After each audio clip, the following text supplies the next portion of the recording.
നമസ്കാരം, press line ന്യൂസിലേക്ക് സ്വാഗതം. മലയാളത്തിലെ യുവതാരങ്ങളിൽ ശ്രദ്ധേയനായി മുന്നേറുന്ന നടനാണ് ഫഹദ് ഫാസിൽ. നടന്റെ പുതിയ ചിത്രങ്ങൾക്കായെല്ലാം ആകാംക്ഷകളോടെയാണ് ആരാധകർ കാത്തിരിക്കാറുള്ളത്. വ്യത്യസ്ത തരം സിനിമകളും കഥാപാത്രങ്ങളുമായിട്ടാണ് ഫഹദ് മുന്നേറിക്കൊണ്ടിരിക്കുന്നത്. മോളിവുഡിൽ എല്ലാ തരം റോളുകളും ചെയ്യാറുള്ള താരം കൂടിയാണ് ഫഹദ്. ഭാഷകളുടെ അതിർത്തി ഭേദിച്ച് തമിഴകത്തും തെലുങ്കിലുമെല്ലാം ഫാൻ പേഴ്സ് ഉണ്ടാക്കിയ നടനാണ് ഫഹദ് ഫാസിൽ. നടന്റെ സിനിമകളെയും കഥാപാത്രങ്ങളെയും തെന്നിന്ത്യൻ സിനിമാ പ്രേമികൾ ഒന്നടങ്കം സ്വീകരിക്കാറുണ്ട്. ഇപ്പോഴിതാ ഫഹദ് ഹോളിവുഡിൽ സിനിമ ചെയ്യുമോ എന്ന ചോദ്യമാണ് സമൂഹ മാധ്യമങ്ങളിൽ വ്യാപകമാകുന്നത്. ഫഹദ് ഫാസിൽ ഗലാട്ട പ്ലസിന് നടത്തിയ അഭിമുഖത്തിൽ ഒരു വിദേശ പ്രൊഡക്ഷൻ ഹൗസിനായി ഓഡിഷനിൽ പങ്കെടുത്തതായി പറഞ്ഞു.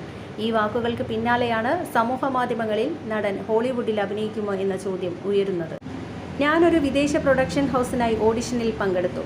സിനിമയുടെ പേര് ഞാൻ പറയുന്നില്ല. ആദ്യമായാണ് ഞാനൊരു ഓഡിഷനിൽ പങ്കെടുക്കുന്നത്. അവർ ഓഡിഷൻ്റെ ഭാഗമായി ഒരു സീൻ നൽകി. ആ രംഗത്തിനും മുമ്പും ശേഷവുമുള്ള കാര്യങ്ങൾ എനിക്ക് അറിയില്ല എന്നായിരുന്നു ഫഹദ് പറഞ്ഞത്. അതേസമയം ഫഹദിൻ്റെ പുതിയ ചിത്രം ആവേശം ആഗോളതലത്തിൽ 100 കോടി കളക്ഷനിലേക്ക് അടുത്തുകൊണ്ടിരിക്കുകയാണ്. ഫഹദ് ഫാസിലിൻ്റെ ഇതുവരെ കാണാത്ത ഒരു മുഴുനീള പെർഫോമൻസാണ് ചിത്രത്തിലേത്. മേക്കിങ്ങിൽ ഗംഭീരമാക്കിയ സിനിമയുടെ കാതൽ സുഷിൻ ശ്യാമിൻ്റെ സംഗീതമാണ്.